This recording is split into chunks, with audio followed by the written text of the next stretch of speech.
Hey guys, how's it going? Kripparrian here. Got a bunch more Saviors of Uldum cards for you guys, so let's get started here. First off is a card that I actually missed in the last card review video. Make sure to check that out if you may. It's a Hunter's Pack. It's a card that people saw and were like, wow, I'm pretty sure I've seen this card on custom Hearthstone, and there's actually been several variations of it. This is Blizzard's unique own variation, to be fair. I think it's rather powerful. For 3 mana, you basically get 3 cards, and that's a pretty big deal. In Hearthstone, card draw is like for 1 mana you cycle, for 2 mana you draw an extra card. So like, you know, there's like 3 mana, draw 2, there's 5 mana, draw 3.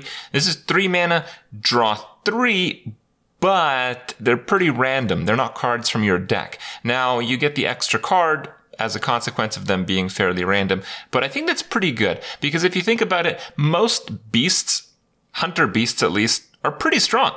Most hunter secrets, they're pretty strong. And most hunter weapons, there's actually not even that many, they're also pretty strong. So this card is actually very good. It just leads into a hunter game plan that leads into control. And that is where the problem comes. It's a very strong standalone card, as we talked about, but the control hunter card generation win condition type of hunter, that has yet to be proven in the current meta. So we'll have to see where it ends up, but as a standalone, it certainly encourages people playing that type of deck.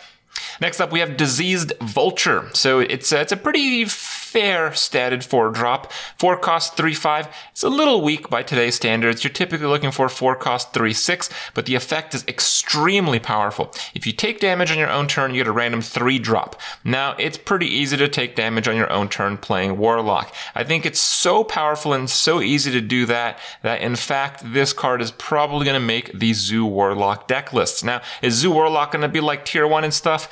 From what we've seen so far, probably not, but it looks like a pretty good contender for a tier 2 deck, and it certainly looks like a very good free-to-play deck. And Diseased Vulture being epic poses a little bit of a concern in the free-to-play aspect of that type of deck, but certainly pushes it into contention on the power level area.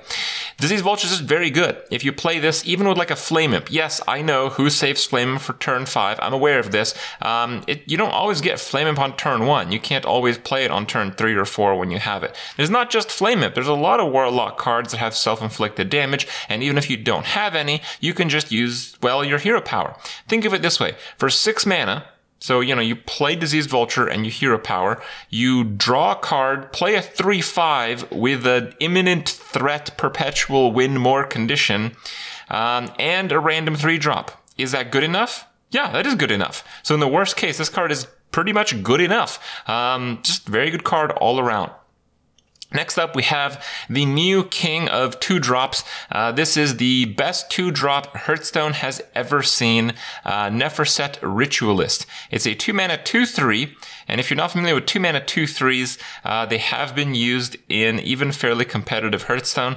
You're talking about, you know, the old Crocodiles, the Amanis, all the others. 2-mana 2/3s with basically inconsequential effects have seen top level play in Hearthstone's history. This is a 2-mana 2/3 with a ridiculous battle cry. Ridiculous battle cry. Not like pretty good. Ridiculous. You play this between 2 minions and you heal both of them to full health. This is a neutral 2-drop. It might just be the very best 2-drop in the whole game, even past class cards. Class card 2-drops are notably better than neutral 2-drops, but this is kind of an exception to that. This card is insane, and it's insane for more reasons than you may know. First off, it's just really good to heal stuff, particularly in classes that don't normally have healing, because your opponents rarely play for it. And if your opponents know that you do have some healing, they're going to have to finish off every large or medium-sized minion you play the entire game. That in itself is a very powerful effect to just, you know, lead the game with. It's not even a card that you're playing. Number 2, it's a positional card. Positional cards are notably good with planning. It pushes players who make wise decisions and play turns well in advance to win a lot. And this card will certainly do that because it certainly helps planning, and it's just an insane card on its own right. Second off, the Reborn mechanic. Introduced in this expansion, it's basically a redemption mechanic. So if your dude dies, it comes back to health, but with 1 health. Now, that 1 health can change. That basically means that because of the Reborn mechanic, Neferset Ritualist is going to find targets a lot easier than in normal Hearthstone play. We're actually getting a bunch of Reborns, and we're going to actually review some of them in this very video so you can get some idea of how that would work out. Targeting is easy, planning will make it even more overpowered, and it just is really overpowered to begin with. So this card is crazy. 5 stars, boys. Pre-rated 5 stars by the Krip. Into the fray, 1 mana, give all taunt minions in your hand +2/+2. Is that good? Yeah, that's pretty good. Is that great? Nah, not really. Now we'll have to see how nutty the taunt spamming warriors end up. It looks like they're getting quite a lot of support though, but this card standalone is pretty poor, but who knows, that archetype might just go galactic. You never know until you see the whole set, and we haven't quite seen it yet. Next up, we have a new 9-drop, Anubis Warbringer. It's a 9-cost 9/6, so the stats aren't the best, but they're not terrible. The Death Rattle gives all minions in your hand +3/+3. So, will this card see play unconstructed? No, it costs too much mana. Until there's some way to just completely cheat out these cards regularly and efficiently, so it's not just a dead 9-drop sitting in your hand, this card will not be played in Constructed. However, Arena is a very different story. In Arena, the bigger big minion is typically the better one. That's why we see just, massive 9-drops these days kind of taking hold of the game. Anubis Warbringer is absolutely crazy for Arena. Now, I don't think it's going to be like the best Arena card in the game, but it's a common large minion. It's certainly going to shape the game possibly more than any other card in the entire expansion as far as Arena is concerned. And for us Arena players, that is significant. So listen up. This is why this card is good. This card is not just good, it's insane because it makes a lot of cards at which the late game doesn't favor. You're talking about 2 drops, 3 drops, 4 drops. In the late game, if your opponent plays a 9-drop and you have like 2 2-drops and a 4-drop, often you will lose all of those and still not kill their big minion. Big minions are really big in Hearthstone. With Anubis Warbringer, it'll typically go toe-to-toe with your opponent's late game card, first of all. Second off, it'll make all of those cards that are not very useful in the late game, but you need them in the early game because, Curvestone is pretty real in Arena. It makes those into late game minions. Imagine just Yeti-like minions, 4 mana, 4 5s. They're going to be 4 mana, 7 8s, right? So it makes these cards that are otherwise useless into real late game threats, but it's not just that. If you have a lot of, small and mid-sized minions after the Anubis Warbringer dies, not only do you get the value involved in upgrading your minions to gigantic proportions, you get a massive tempo swing because you can actually play like 4-drop and then like 3 2-drops. That's a crazy amount of stats, and there's not a whole lot of answers in Arena that you'll routinely run up against if you do that move. Anubis Warbringer is going to be the nuts when it comes to late game minions in Hearthstone Arena in the upcoming rotation. Infested Goblin, 3 mana, 2/3 taunt. In terms of stats for the mana cost, pretty weak. I think a 2 mana, 2/3 taunt might see some play, but it has an effect, at least the effect. When it dies, it gives you 2 1/1 taunts. So the idea is you play this if you really, really need taunts. Probably not though. Or otherwise you play this in like a warrior deck that spam produces taunts and, buffs them with some of the cards they already have, one of which I just talked about. So maybe it has some potential there. I don't think it's enough quite yet, but certainly if that archetype does get off the ground, it'll be one of the centerpieces of the deck. And another kind of favorable option for this type of deck is Frightened Flunky. 2 cost 2/2. It's a warrior card that's very important. It has taunt, also very important. The battle cry discovers a taunt minion.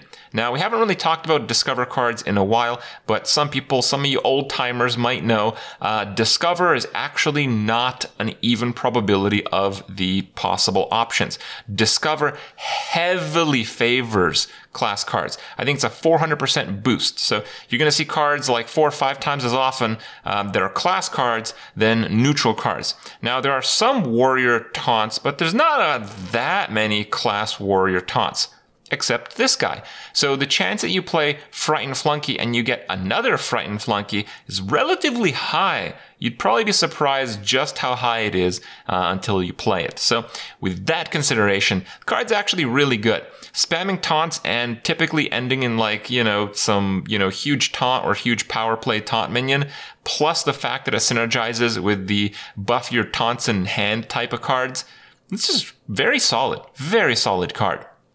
Waistline Assassin, neutral, 5-cost, 4/2 stealth with Reborn. Now, this is not bad. You might get 2 attacks in. That's like 8 damage because, you play it, you attack. It has stealth because you will attack if it has stealth.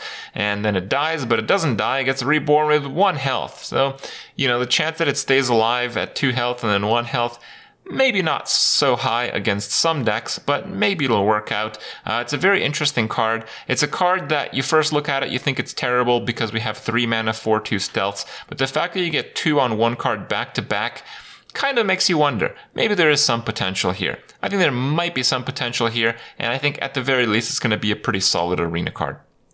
Pressure Plate, we have a new secret for hunters. After your opponent casts a spell, destroy a random enemy minion. So this might look good, but it's not really that good. You have options to destroy any enemy minions as hunter. 3 mana, 4 mana, all the way up. There's lots of options.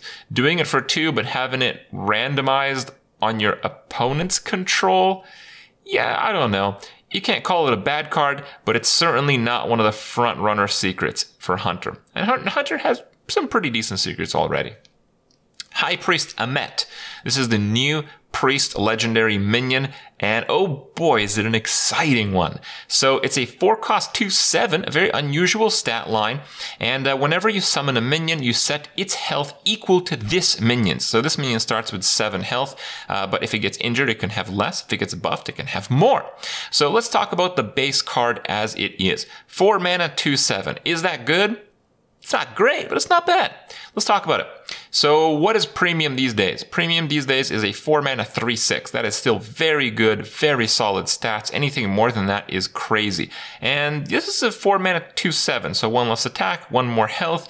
It's pretty in line with that. I think 3 attack is kind of where you want to be though in general. So I think it's a little bit weaker than that. Though Priest has options at like 4 mana 4/7s, which are, pretty much as good as it ever gets for 4 mana, but like a 4 mana 4/6 even, something like that hypothetically would be extremely good. So its stats are quite good, and the effect easily pushes this card into 5-star territory. So first off, it's just a really good card. It's a card that you can play in kind of like a Zoo Priest deck. Priest getting actually a lot of Zoo cards, and this is going to help tremendously. If you play this with anything else, it's an insane value and tempo play, and that's what you're looking for if you're playing Zoo. In terms of other options, there's a notable combo that's been talked about, and we'll talk about it here because I actually think it's a pretty fair combo. A lot of the time, a lot of people like to post combos, and it's like, hey, look, if you do this and then win the lottery off this card, then off of that card as well, you can kill your opponent with exact lethal if he has absolutely nothing and no secrets and no taunt and no armor. Right. Now, this card actually has a pretty realistic combo attached to it. For 10 mana, you can play High Priest Ahmet, you can Power Word Shield it, which brings its health up to 9, and then you can play Divine Spirit, putting its health up to 18, then you can Divine Spirit again, putting its health up to 36. So you got a 36 health card for 9 mana that transfers its health to other cards. What card are you going to play? Well, you're going to play a 36 health charging Stone Tusk Boar, and then you're going to topsy-turvy it into your opponent's face. Now, the thing that makes you wonder is, this might actually work because these cards are pretty decent. These are cards that people have used in the past. Priest is getting more powerful board clears to actually stay alive to a point where they can consistently pull this combo off. So this is looking pretty legit. High Priest Ahmet might just be one of the big combo decks, one of the big Zoo decks even, of the next expansion. Very exciting card. A bunch of Reborn cards were revealed today. Generous Mummy is a 3-cost 5/4 with Reborn, so it comes back as a 5/1, and your opponent's cards cost 1 less. Man, it's a lot of stats for 3, but that is a crushing disadvantage. I love cards like these because they really make you think and make you wonder if it's actually worth playing them. In my opinion, if it's going to be a fairly aggressive meta, it's probably a terrible card. And I think we should consider the fact that nearly every single meta in Hearthstone's history, maybe not entirely aggressive, but it's generally been pretty aggressive. So this card is probably terrible, but if people are actually playing mid-range or control decks by masses, well, this card might see some play. It's possible. We have a new Priest card with Reborn. It's a 2-cost 1/2 with Reborn and Death Rattle. Give a random friendly minion +1/+1. So the Reborn effect is going to trigger, and then you're going to get this Death Rattle a second time. So when it gets Reborn, it's a 1/1 that you can heal, but you're probably not going to heal it. So realistically, it's a 2-mana, 2/3 kind of that buffs other stuff by +2/+2, kind of. Now there's kind ofs in there, but is that effect, is that summary good enough for a strong card? Most definitely. This card is very strong. But again, it kind of feeds into the Zoo Priest archetype, and that has not yet been proven. So we can get excited about the card, but we have yet to test if that deck can actually ever work, really. More Reborn cards. We got a 10-cost Reborn Legendary, Colossus of the Moon. 10-cost 10/10 Divine Shield Reborn. You're going to get a, when it dies, if it ever dies, you're going to get a 10-cost 10/1 with Divine Shield. Now, I think this card is interesting, but it's too big and not really good enough to see play in any constructed deck. But that doesn't mean you won't encounter the card. We're getting another pretty big push for lackeys, particularly in a few of the classes that already have it, like Shaman. And that's pretty relevant because there's not a whole lot of 10 drops. You're going to get those lackeys that evolve and maybe some other options that you can evolve. And when you evolve into Colossus of the Moon, you're going to be really happy. It's not that good of a standalone card, but it's an amazing card to evolve your 9-drop into. And it's going to be so to a degree though, you have to really consider the value of this card in the game. Might be pretty nice that we're getting a Colossus of the Moon. Just hope you don't open it in your packs. God forbid, a golden one. Then we have Plague of Wrath. These plagues are effects that affect both boards, both players, equally. So this just destroys all damaged minions for 5. That's pretty good. Warrior, even with Brawl, often struggles to, deal with your opponent's big minions. Brawl does okay. Sometimes it doesn't, and you instantly lose. So this card, if you're playing a really heavy control warrior, you're typically just going to use it for like a single or double execute. And that's pretty good. I think that's actually good enough. This card is as good as the likelihood of control warrior sticking around in the next expansion. How likely is that? Probably pretty likely. So this card is probably pretty damn good. Sunstruck Henchman is an insanely overstated 4-drop, especially for an attack basis, but at the start of your turn it has a 50% chance to fall asleep. Now, I don't like cards like these because they don't actually tell you exactly what they do, and I think that's relatively important. So you might be thinking, what is falling asleep? Does the card just not do anything for like a turn? Is it like Snorlax, Pokemons or something? Like what's going on here? So yeah, when you play a minion and it doesn't have charge or rush, it is asleep for the turn that you play it. And the next turn it can attack and do stuff. That's basically what this effect is, but it's certainly not clear enough to most players. And I hope maybe they reconsider the wording for it. But overall, I don't think people are going to play any kind of garbage like this, unfortunately. Lastly for today, we have the Legendary Warrior Quest. Excited? Well, yeah, okay, it's all right, I guess. So hack the system. Obviously, it's 1 cost. All the quests are one cost. They all start in your opening hand, but you can mulligan them away if you don't think you want to complete the quest that game. So the quest is to attack 5 times with your hero. It can be pretty challenging to do that. 5 times is typically like 2 to 3 weapons, 4 maybe if you get like weapon removed. And if this card's going to be really good, you better believe people are going to run weapon removal. So it's a lot of weapons. Really in comparison to the other quests we've received so far this expansion, this quest is actually pretty tough to complete. So it better be good when you complete it. What do you get? You get an automatic new hero power, 2 mana, summon a 4/3 golem, and after your hero attacks, you get to refresh this. So on some turns, you're just going to get a 2 mana 4/3, which is pretty good. And on other turns where you have a weapon, you're going to get multiple 2 mana 4/3, which is pretty solid. It's a pretty nice reward, but a pretty taxing completion for this quest. You also have to keep in mind that, yes, warriors traditionally do relatively well with weapons. You see the control warriors keeping in, 4, maybe 5 weapons sometimes, but you might need most of those weapons to actually complete the quest, and when you complete the quest, you're not going to have a hero power that gives you armor. So if you're actually almost dead, this card is really bad. And because I believe it's an automatic completion, you automatically get this new hero power, completing this quest, having to attack with your weapon to survive, might actually kill you the very next turn because you can't armor up. That might be a problem. So it's certainly a challenging card to use, but who knows? It might be the case that Warrior with lots of weapons and Quest is like a tier 2 deck that people don't really have the, care to really tech for, and it just stays relatively competitive as a result of that. All in all, we'll have to see. Hope you guys enjoyed this review, and make sure to check in the next few days for more.